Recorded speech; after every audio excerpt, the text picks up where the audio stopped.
from Utrecht. This is Bitcoin Explained. Hey Sjors. Hello. We're back, and today we're going to talk about Multisig and Musig. Music? That pun is too easy even for our show, Sjors. Okay. But first of all, we gave you your special part of the show. I'll give you the... Are you going to do the song again? Of course. Sjors stacks sats, Sjors stacks sats, Sjors stacks sats. And of course our editor will run it to the auto-tune so that it sounds cool. Yeah, so we've got one from Slim Shady, and he sends us 101 sats for the tune. And another one... I'm not even getting the money. You're not. And from Vake, 6,000 sats, learning a lot from each episode. So... That's all good. Right. Glad to hear that. And congratulations on the money, Sjors. Ready for the rest of the episode? Yes. Okay, so we're going to discuss Multisig, which is, of course, a topic we've mentioned probably many times by now, but we've never done a full episode on Multisig. So that's what we're doing today. And we're going to discuss sort of how Multisig has evolved over the years. So the different ways of doing multisig, all of which are still possible, I guess, right? We don't remove options from Bitcoin. So every option that we're going to discuss is actually available today. Well, some of them are not, but we'll get to those. I guess at the very end, we're going to discuss some future potential ways to do multisig. Is that what you're referring to or not? No, I was referring to some early bugs. Oh, okay. I guess I'll hear about that in a minute then, as will you, our dear listener. Yeah, and we're also not going to talk about the combination of multisig and time locks and all these kind of things you can do. We're going to talk about pretty much the opcode, op multisig, and its successor in Taproot. Yeah, there are some tie-ins with our previous episode. That's also where we got the idea to do this episode, because in our previous episode on P2SH, we kind of touched on some of this stuff. I don't think the previous episode is required listening for this episode, but it might help. Right, Sjors? Yeah, it's not. Yeah. Okay. So, first of all, let's start at the beginning. As always, in very general terms, what is multisig? Do you even want to... The idea is that you can create a transaction that can be signed using not just one key, but either multiple keys or one out of keys. So you might say, okay, there's 3 possible keys that I can sign with, 3 of my different hardware wallet devices, and I only need to provide 2 of them, or 1 of them, or 3 of them. That's what multisig does. Yeah, I think in technical terms, usually you're the one using the technical terms, and then I try to dumb it down. But in technical terms, it's M of M or M of N. Am I saying that right? Yeah, M of N. Or N of N, right? That's also... So N of N would be... I mean, M of N means that N of N means that M is equal to N. But yes, then you would call it N of N. Anyways, it means you can have a number of potential keys to sign with, and then another equal or smaller number of these keys. We're making this more confusing. And the cryptographers who try to explain this stuff like to write things down so they don't care that the word M is pronounced almost the same as N. Right.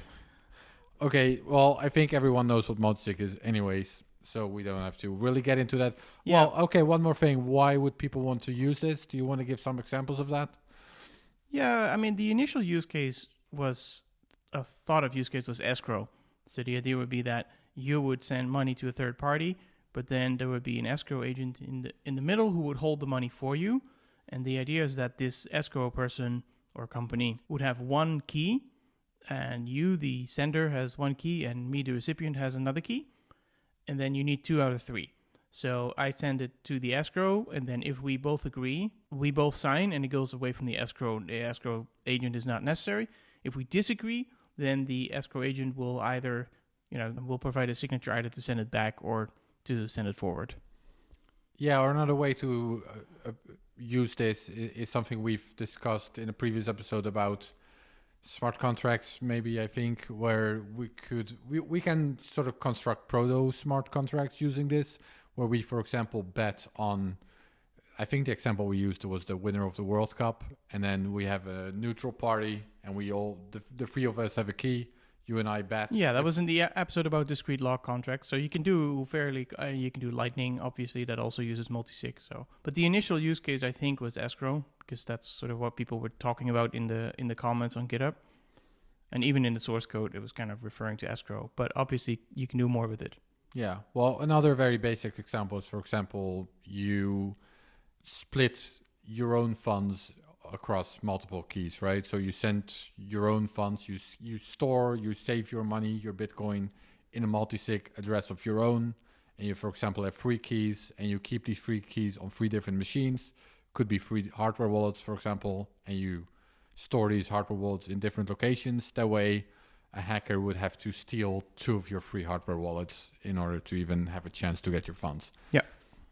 For example, that's another example would be, after this example we'll move on, but another example would be 3 people want to, or 2 or whatever number, of course, they want to just store funds collectively, and only if some subset of them agree to spend the funds, they can do it. So for example, a board of a company that consists of 3 board members, and they agree that 2 of them will have to sign off to spend money, then they can set up a 2 of 3 multisig address. So that would be another example.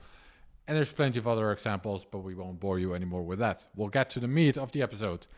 So Sjors, multisig. Multisig has been in Bitcoin since the very beginning, I think, right?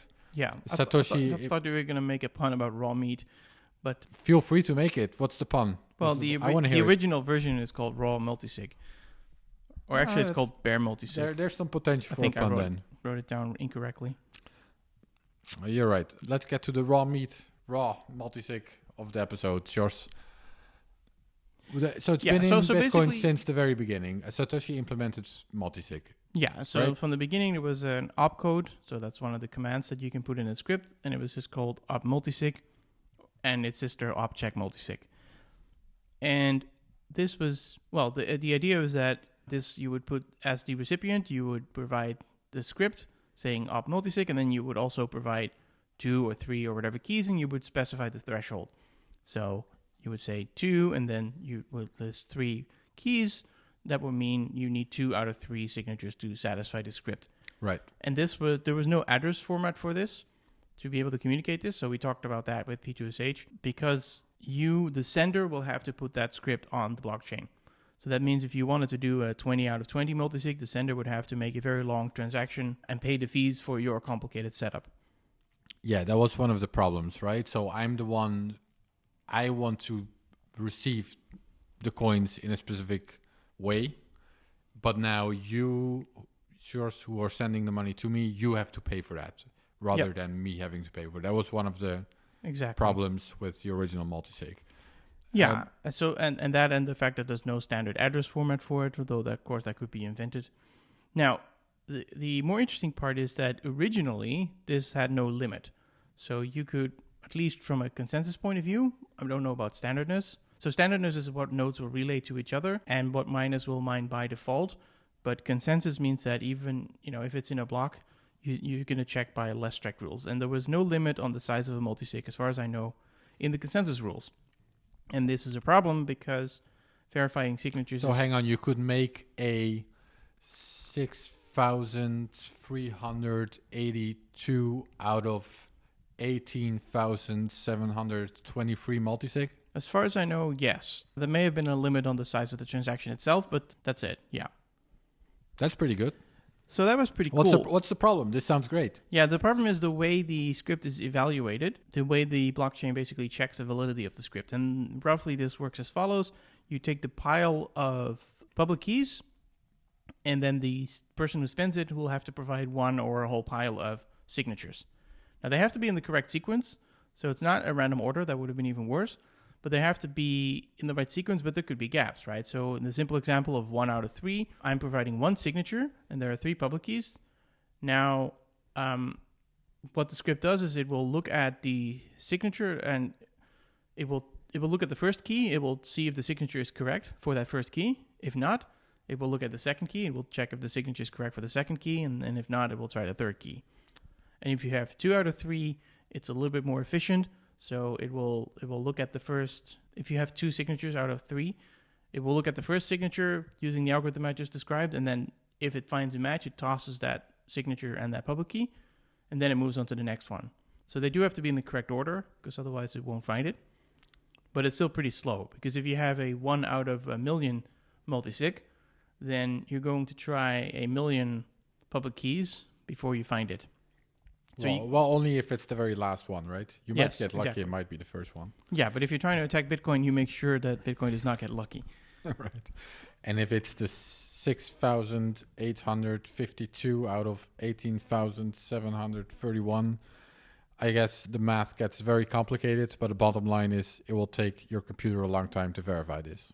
Yeah. It will just take a long time because it has to check for every key that's in there, whether the signature matches, and then go on to the next one by one. So there's a little bit of It's gonna be a lot of acceleration in there that it doesn't, like, I think you cannot provide them in any order. That would be really bad. Yeah. But still. But it's still pretty bad.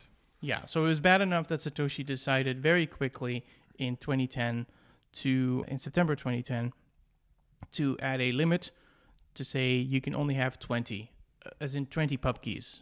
Okay, so it can be a 1 out of 20 or a 20 out of 20, according to that. Yes. I guess that was a soft fork then. Yes, it was. That was one of the first soft forks. And that was a consensus rule implemented by by Satoshi in Bitcoin to limit the size of multisigs. Yeah, he did really two things, but this was in version 0.3.13 for those who want to look it up. When was this? Did you mention this? September 2010. Right. So it was released in October 2020. So around the time of the 1 megabyte limit too. Right. And this was introduced in his usual style. So the commit, so the change that was made, which is called something like clean up various stuff. And in it would be that critical change. Because if people saw what the change was, they would try and attack Bitcoin using it. Right. You say that's his usual way. That was Satoshi's usual way of implementing, at least of changing the Bitcoin protocol, essentially. He would basically say, well, from this block height, here are the new rules, and that would be in the code. But if you didn't check the code, you wouldn't know that the new rules came out there because he wouldn't announce it. Or he might later announce it, or other people would figure it out later. Right. So he probably did this because he figured out that the unlimited multisig thing was a problem for the reason you just mentioned. Yep. But he never actually explained that. He just hid it in the code somewhere. He may have. I didn't check if he did, but he usually didn't. Right. Or he sometimes didn't. So the other limit he also introduced is a per block limit. And the idea there would be that there's a limited number of these multisigs that you can have in a given block. This is called the ops limit, and that's still there, though it's changed a bit. Wait, so what does that... So what's the limit, first of all, I guess? The limit was, at the time, you could have 1,000 multisig transactions in a single block. Okay, so... No matter how big they were, because initially you would get 20 points, essentially, for each multisig transaction in a block. And the limit was 20,000 for the whole block. So if you had 1,000 multisig transactions, no matter how small they were, that was the max you were allowed to put in a block. And regular transactions counted as a score of 1. So a single sig transaction would give you 1 point. So you could have 20,000 single sig transactions in a block, or 1,000 multisig transactions, or some combination. So what happens if there's 1,000 multisig transactions waiting in a mempool, say, and now you want to send me a multisig transaction? You're just out of luck?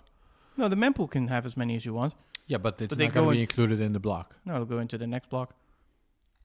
Right. So miners have to be careful when they create a block that they don't violate this rule, but as long as you do that correctly. So maybe this is getting into the weeds, but would this work based on fee markets as well, or? No, this is one of the... Like which transaction gets priority, I mean, if there's 1,001? Well, so a rational miner would have to do some complicated math to figure out whether he'd want the multisigs in there or not.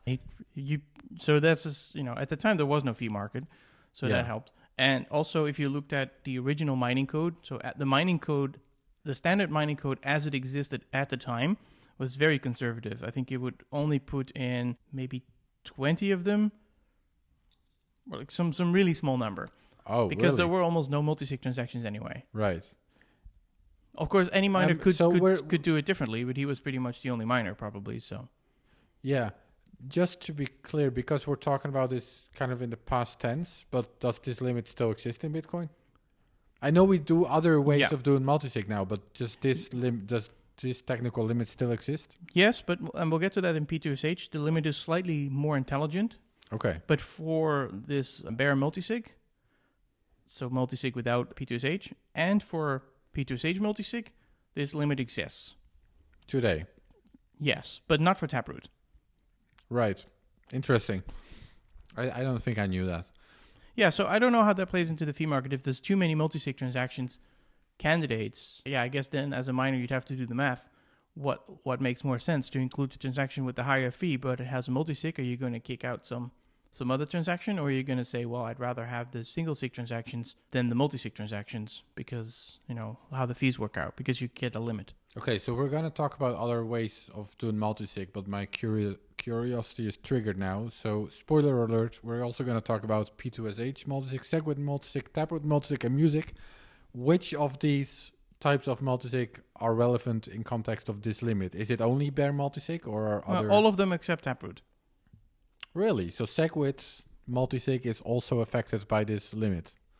Yes. From 2010. And that's one of the reasons for the change in Taproot, because this limit is annoying for all sorts of reasons. Okay, I guess we'll get there. We're skipping ahead now, but this was... So there's also the standardness rules, right? So as far as I can tell, when he introduced this limit, the standardness rule was 2 out of 2. So you could have a 1 out of 2 or a 2 out of 2 multisig. And then several years later, or actually 1 year later, in December 2011, I think Gavin Anderson raised the limit to 3. So you could have a 2 out of 3 or a 3 out of 3.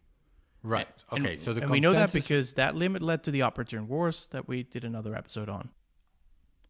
Yeah. Okay. So the limit was brought back. The consensus rule was made 20 by Satoshi in 2010. And then the standardness rule was made 2. Yeah. Okay. And 3 later by Gavin Andreessen. Okay, so that's raw multisig. Right? Yep. We've now explained what raw multisig is. Yes. Or bare multisig, I think, is the correct term, but it doesn't really matter. Okay. Then, and this is what we discussed last week as well. Regardless, we'll go over it. Then the next type of multisig in Bitcoin was pay-to-script hash, P2SH multisig. Mm-hmm. So how did it evolve from bare multisig? Yeah, so the difference is, again, the recipient now pays for the fees because the recipient provides a hash of the script, and inside that script can be some sort of multisig construction, but the sender doesn't have to care. The hash of the script is always the same size. So when you pay the transaction fee for the outputs, that's always going to be the same. It also makes addresses easy. Well, that's what we explained in the last episode. It also gives you a little bit better privacy because you can't see what the script is until you try to spend it. Now, there is a new limit, which is 15 at the consensus level. I didn't check what the standardness was. Maybe the standardness was also 15. Wait, so the limit was decreased?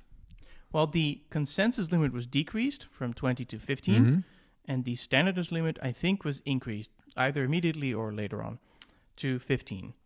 Right, so the consensus limit and the standardness limit were made the same at that point. And the consensus limit is accidental because there is a limit of 20 that's still there, but you never reach that limit because the script can only be 512 bytes in P2SH, and if you divide 512 bytes by the number of bytes that one public key requires, you end up with 15. Okay, this is getting complicated, but I do think I'm following you. Yeah, so basically means you cannot spend a multisig with more than 15 keys in it. Yeah, but not because that's a specific rule concerning multisig, but a more general rule concerning script. Yes. And that just happens to, the math just happens to end up at 15 in that case. Yeah, because in order to spend a multisig transaction, you, the recipient, have to specify which keys are involved, all of them, not just the ones you're using. And so that's 15. So because at first it's sent to a hash, right? So then the script we're talking and then about you is reveal the inputs. actual script. Yeah, so the script, the script contains all the public keys. So if there's a 16 out of 16 multisig, let's say, it just means it can't be spent? Yep, you can't reveal it. If you try to reveal the script, it's invalid because it's too long. And so right. the hash... Wasn't this an incompatibility, like a backwards incompatibility issue at the time? Yeah, the limit of 512 is a backwards compatibility issue because the I think the size of stuff that can be on the stack, so the size of each element on the stack is 512 bytes. And the old nodes, what they would see if you were using P2SH, they would see something on the stack and they would hash it. So that something on the stack has to be 512 bytes. Now, the new nodes don't interpret it that way anymore, but you have to be backwards compatible, hence the 512 limit. Yeah. So if you want to lose your coins, that's one way to do it. Yo, what is going on, guys? We are proud to have Voltage as a sponsor of this episode. How many of you developers out there have wanted a streamlined infrastructure provider for your particular project? Well, I'll tell you what, Voltage is the Bitcoin infrastructure provider you have been looking for that makes building on Bitcoin quick and easy, whether it's Bitcoin nodes, Lightning nodes, BTC Pay, and so much more. But don't take it from me. Just ask the guys over at Amboss, Sphinx, Podcast Index, and Thunder Games, and so many others that you guys already know and love. Their enterprise-grade products make it fast and easy to build, deploy, and scale your next project. So make it easy on yourself. Even normie plebs can use the dashboard or API. Don't wait before the next block confirmation. Let your team focus on building great products and let Voltage handle all the rest. Voltage is your go-to zero management Bitcoin infrastructure solution. Right. Okay. Anything else? We discussed this last week, so Yeah, we so probably don't want to get into too much in rehashing mode. But what else is new with P2SH? Is there anything else we need to know about that? Yeah, so one other thing is that, like we said, this SigOps limit that we talked about, it used to be that you just get 20 points for any multisig, no matter how big it was. So that's kind of annoying because if you're making a small multisig, you're not paying, but you're using up a limit in the block that's quite high. And now it was changed to the actual number of public keys. So if you do a 2 out of 3 multisig, you get 3 SigOps. Right. Again, this sounds to me... Or 2. I forgot if it's the limit is the number of public keys or the number of signatures, but... I'm just wondering out loud here, but when this was changed at the time, wouldn't that lead to backwards incompatibility issues where different nodes are making different calculations? Because this new limit, this new way of counting, only applies to the P2SH scripts. So the multisigs that you were using Bear script for, they would still count as 20, but if you were using P2SH, it's essentially a discount for P2SH. Not so much a discount in fees, but a discount in how many of these things you can put in a single block. Again, it didn't matter in practice because blocks were not anywhere near full. Yeah, no, I get that. I think that makes sense. Okay, so... But other than that, this worked exactly the same. So as soon as you've unwrapped the P2SH thing, you have an object multisig, and it works exactly the same way as it used in the old consensus code. It is the same code that is checking it, the same lines of code. Yeah, the same opcode. Yep, it's the same piece of C++ code that is just used in both situations. Right. Okay, so that was bare multisig, and that was P2SH as well. Mm-hmm. Now we move to SegWit. So SegWit also changed things about how multisig works. Yeah, well, one thing that SegWit changes is SegWit also had its own P2SH, essentially, wrapped P2SH, or pay2 SegWit script hash. And this hash the script could be as big as you want. I think there's no limit, or at least the limit is large enough for this purpose, which means now the limit is actually 20. So the original limit of 20 that's in the consensus code is now actually relevant for SegWit. So it wasn't that SegWit decided to make it 20. It's just that they removed the 512 limit on the script size. Right. Yeah, that's what we just discussed. So there wasn't an actual explicit limit on multisig, but there was a practical limit because there was a more general script limit. And this more general script limit was removed in the case of SegWit. And therefore, we went back to the original Satoshi imposed multisig limit, consensus limit. Is that right? Am I saying it right? The super sneaky soft fork that he introduced. Yep. Okay, right. So then because of SegWit, we went back to 20. And then and also the limit per block, so that we talked about the SigOps limit per block. SegWit also multiplied that by 4. So if you wanted to use multisig and you did it inside of SegWit, it would be cheaper. You would be able to put more of them in a block.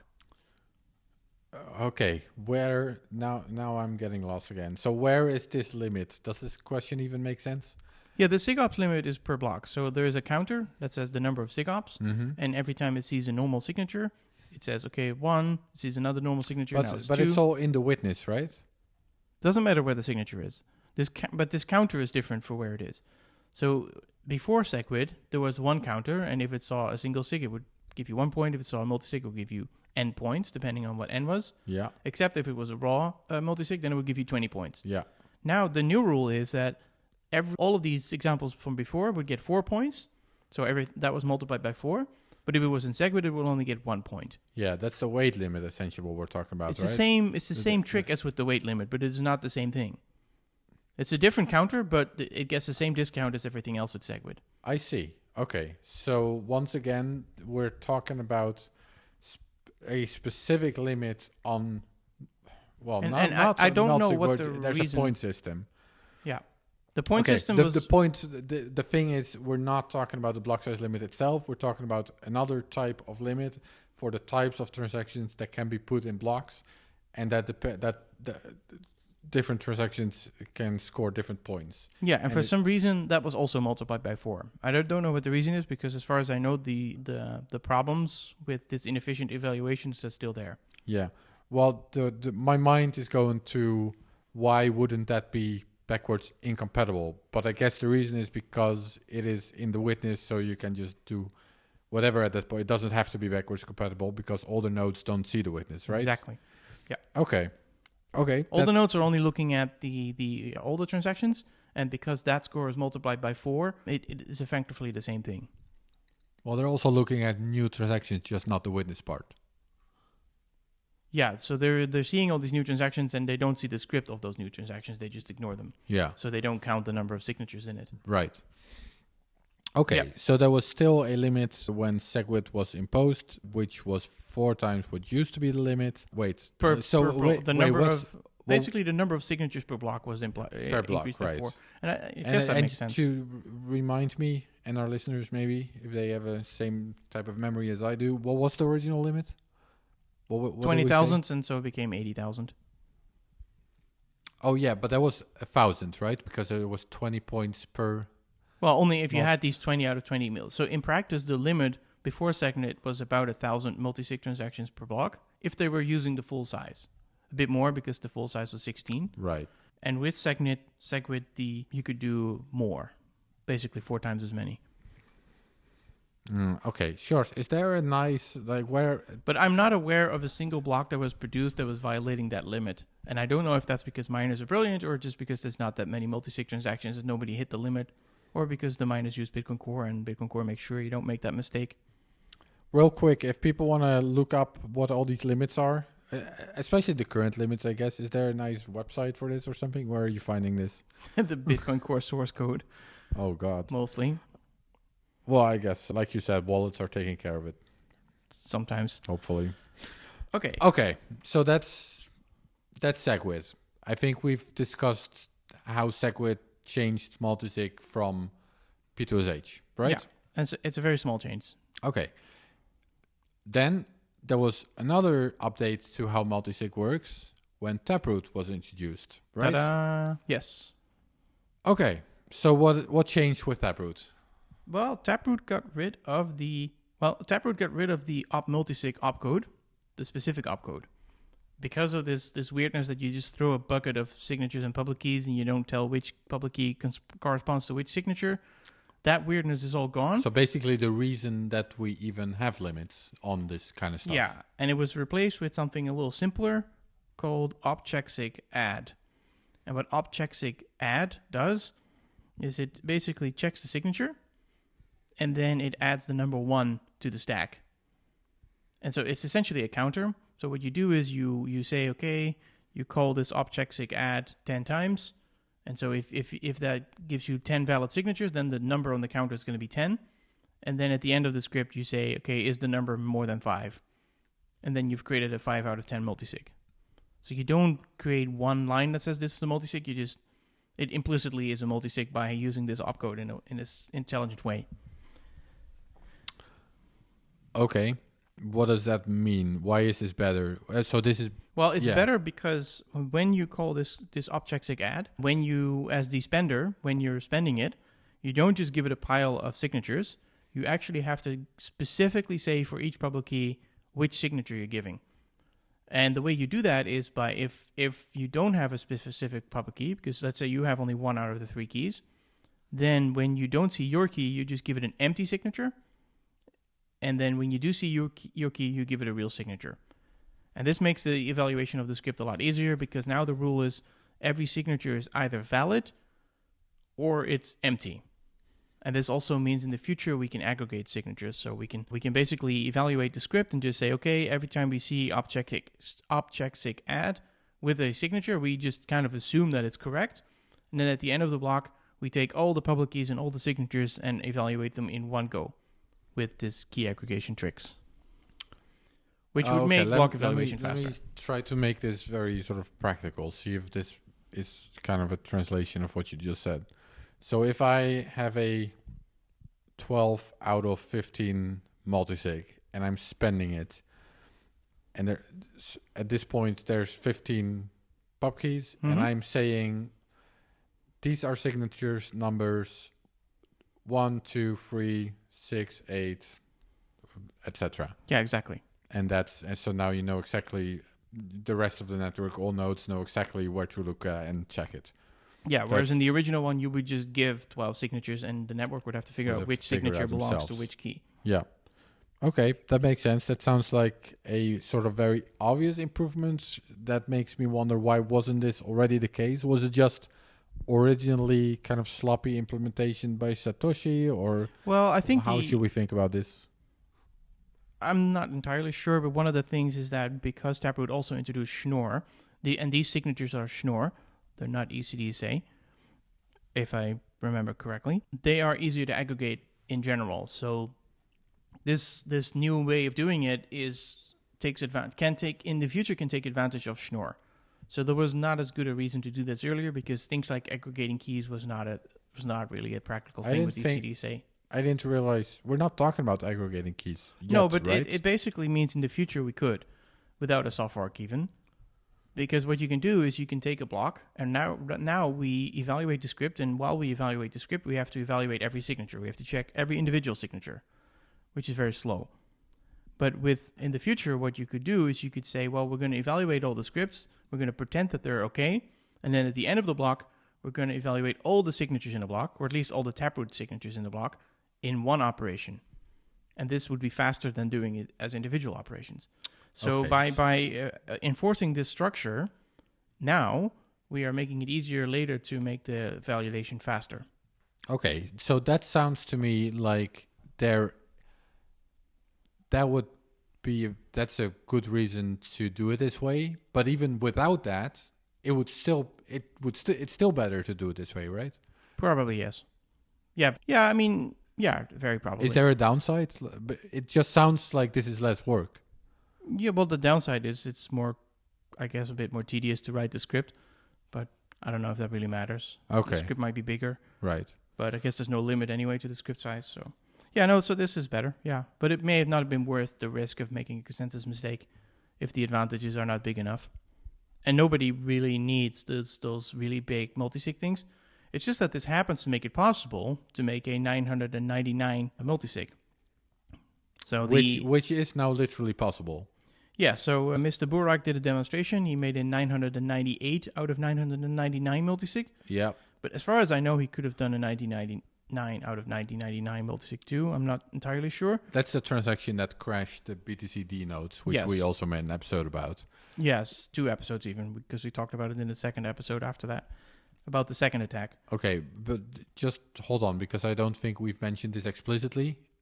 So with Taproot, the limit was removed entirely. Is that right?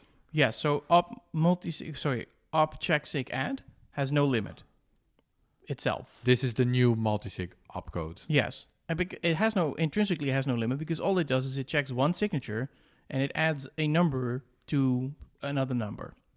So it has no idea how many signatures there are. So in that sense, there can be a limit. Okay. And there's also we're no more SIGOPS. So this block counter that we talked about, the SigOps counter, doesn't apply to Taproot. It still applies for SegWit and the old stuff, but it doesn't apply to Taproot. Okay. So this complexity that we just talked about is gone. So basically what you're saying is that's makes me think of the Katie Newman interview. Yeah, exactly. Well, basically so what you're saying is Bitcoin is not really signatures, is it? Okay, so basically what you're saying is Taproot completely changed how multisig works at all, right? Yes. It's a new opcode. There's no limits. All the old limits are gone. And we can even... Well, not all the old limits are gone. There's still a block size limit. But there's another limit. All the multisig...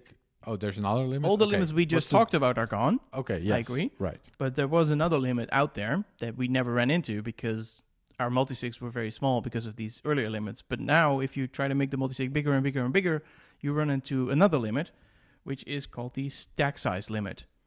And remember, the stack is like a pile of plates, like a stack of plates. And when you want to spend a multisig, you put a signature on a plate, or you put a 0 on a plate for each placeholder, basically. So if you want to do a 999 multisig, one of 999 doesn't matter. You have to create a plate of 999 plates. And one of these plates or more have a signature on it, and the others have 0 on it. And there's a limit in the Bitcoin code that says if the stack is more than 1,000, the script is invalid. So what you're saying is Bitcoin is now in the restaurant business. Yes. Got it.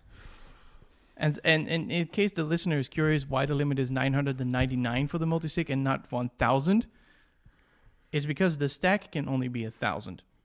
And now you have to kind of look at what happens exactly when you're spending it. Under the hood, essentially what you're doing is when you're spending it, you put all the signatures on the stack, right? So that's 999. But then the script has to also put the pub keys on the stack. Not all of them at once, but one by one. So when the script starts, it puts one pub key on the stack. Now your stack is 1,000 high. And then it goes down because once it's verified the public key and the signature, it removes both the public key and the signature from the stack. So now you're down to 999, and then the next signature you're down to 998, etc. Okay, that makes sense. But because you have to put one public key on the stack, that's why you hit the 1,000 limit. That makes a lot of sense. What I do wonder though is why is there a limit of 1,000? You just explained why the limit is 999 for... Because I think, multisig. As far as I know, Satoshi put in the limit of 1,000, so it's an old consensus rule. Oh, so that rule also existed already. Yep. And of course, Taproot could have removed it, but people felt no need to remove it. 1,000 should be enough for your average and this is also type why of transaction. The ordinals have a limit, because... Or not. I forgot. Ordinals just have the block size limit as far as I know. The inscriptions is what I mean. The inscriptions, yeah, you might be right. Yeah, I thought there was something about that 1,000 too, but maybe not. No, I think we've seen blocks of 4 megabytes, right? So that are basically just one inscription. That's true. Yeah. So anyway, this 1,000 limit exists. So that's basically the naive way in Taproot to do multisig. Okay, so just to recap this real quick, Taproot basically just changed how multisig works in a technical way, in that it uses a new opcode. It removed all the limits we've just mentioned, and the only limit, it just ran into a new limit that was also already there and that was capped of 1,000, which is the stack limit. Right? So that was the Taproot version of multisig. And keep in mind that with Taproot, you can have a tree of different scripts. So you can probably make a much bigger multisig effectively by having, by spreading all the keys over different parts of the tree. Yeah. Well, okay, but then you might be ruling out certain combinations, right? So you might say, okay, there's 2,000 keys in total, and you need one of the first 1,000 keys, and you need one of the second 1,000 keys. And then both of these would be a separate leaf. So if you want to spend using one of the 1,000 keys, pick one of the leaves that you have the key from. But that means you can actually make a 1 out of a million multisig if you want to, because you can make 1,000 leaves with each with 1,000 keys, and when you're spending it, you pick one of the 1,000 leaves, and then you produce one of the 1,000 keys. Well, 999. Yep. Yeah, and also there's another way of doing, for example, 2 out of 3, which is you make 3 branches with 2 out of 2, with the different 2 out of Yep, the same 3. exactly. And that could be the advantage could be that it gives better privacy because you would not reveal any key that you're not using. Is it also? It might also be more compact or not, because it's the same. Yeah, it's also more compact because it is? because the individual scripts that you're using only have 2 keys in them, so the scripts are smaller. Yeah, but you only need to publish 2 signatures, anyways, right? Yeah, but you also need to publish the original script, Right. Yeah. and that's what so takes it up is the more space. compact then, right? Yeah. Okay, so that's another way of doing it in Taproot. So there's actually Taproot opens possibility of doing multisig in multiple ways. Yes. And potentially, therefore, it's even more flexible. Interesting. And we haven't even talked about the best way to do it. Let's talk about the best way to do it, Sjors. What is the best way to do multisig? Well, the best way to do multisig in theory doesn't really exist yet, but it is by using the key span path of Taproot. So Taproot has 2 ways of spending. One is you provide a script, as we just described, similar to P2SH, and the other is you provide a key, a public key, and its signature. Mm-hmm. Now, from the point of view of the blockchain, that is 1 public key and 1 signature. Mm-hmm. So it looks like a 1 of 1, I guess. But under the hood, you can actually use key aggregation strategies to combine multiple public keys into 1. Now, you could already do this before Taproot with signatures. But Schnorr makes it easier to do this and to make proof that it's secure. And one of the ways to do that is Musig 2 as an algorithm, which we haven't talked about Musig 2, but we have talked about Taproot and sort of this phenomena that you can aggregate keys before. Yes, yeah. Episode 2 was about Taproot. Yeah. But still, let's recap it a little bit. So TLDR, there is a way. As far as the blockchain is concerned, it doesn't matter how you do it, what cryptographic trick you're using. As far as not losing your coins, you want to make sure that you use a cryptographic trick that is actually safe. Because from the consensus point of view, if the cryptographic trick was not safe, you could lose your coins either by theft or by making them unspendable.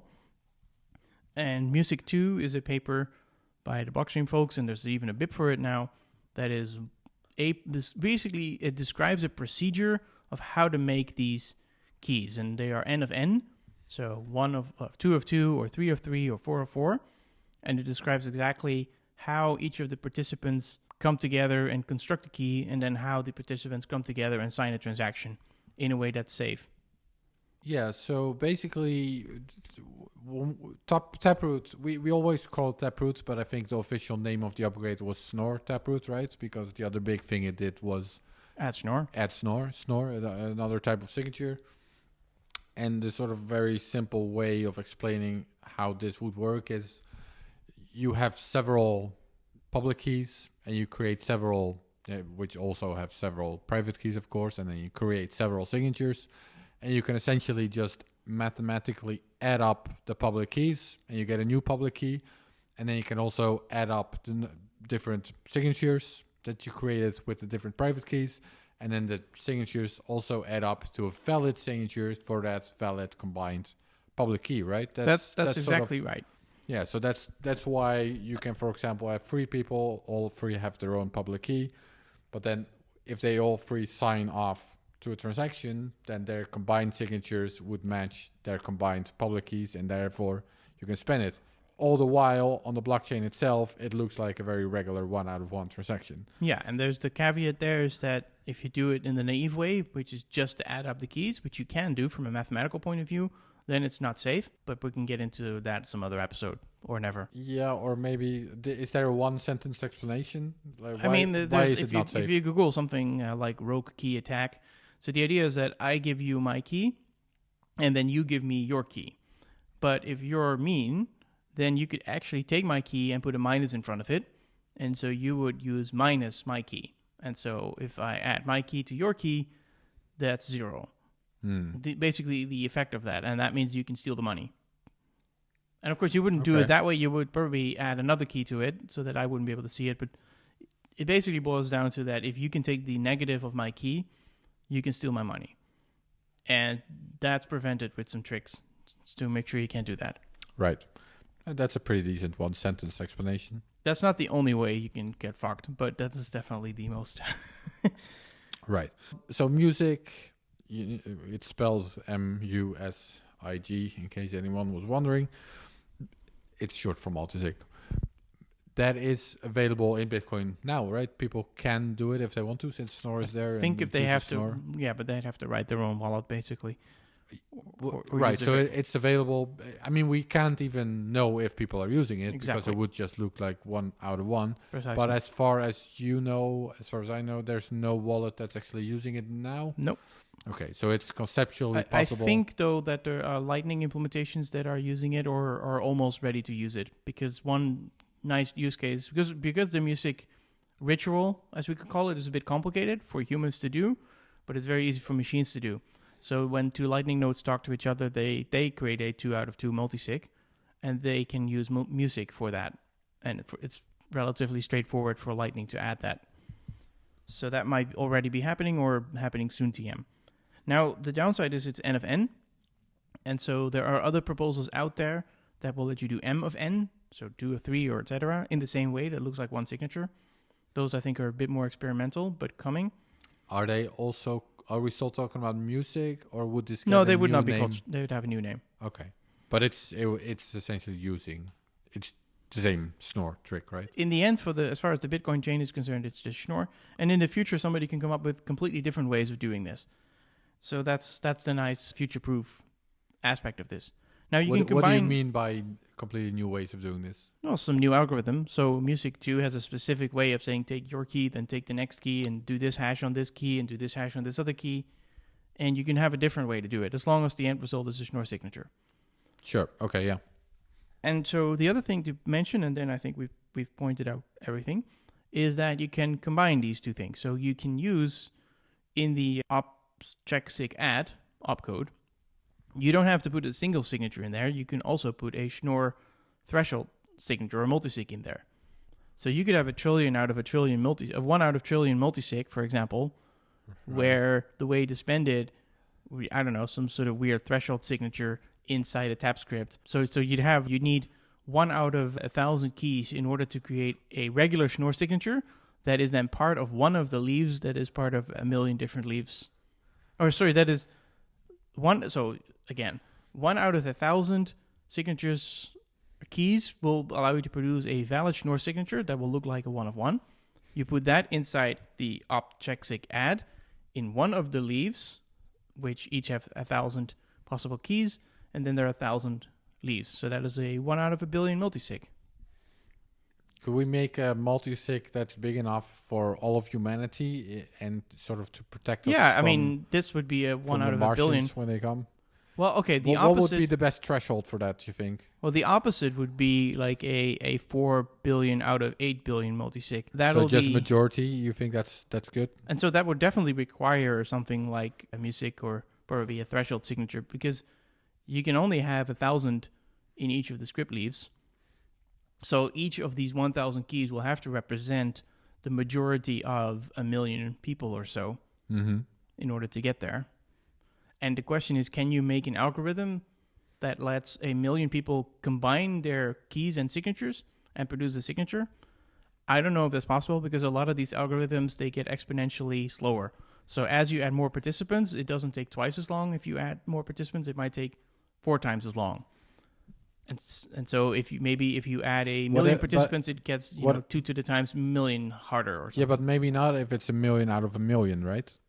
Then it just takes... Maybe that's easier, but it's still a question of... If you look at Musig, I don't know what the pattern there is, but my guess is that making a Musig from, say, 2 of 2 versus making a Musig of 4 of 4 is not twice as slow. It's like 4 times as slow or 8 times as slow. So it grows exponentially or some other thing. Okay, so that's not...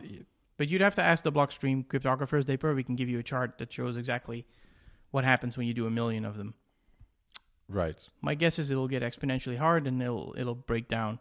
But somebody might come up with a way to do and you definitely don't want to do n of n with the whole planet, because then if one person doesn't show up, which is pretty likely with a big population, well, so that was my threshold. That was my first question. Like, what do you think would be a good threshold if we want to protect ourselves from, we want to protect our funds from Martians and with humanity? Like, what threshold would you opt for? I don't know, because it depends on what the Martians are capable of doing. If they can just read all the private keys, then no threshold helps. So I don't know. Well, the problem is more that maybe some of us will be corrupted by the Martians. So we want to be careful that if we let anyone spend the funds, then the Martians only have to corrupt that specific person. So that's probably not good. But how many humans would you trust not to be corrupted? It really depends on how the Martians operate. So yeah, I think we've talked enough. So unless you have anything to add or summarize. No, have we discussed anything? Yeah, you think we've had everything. Then I'm good with this episode, Sjors. Excellent. Well then, thank you for listening to Bitcoin Explained.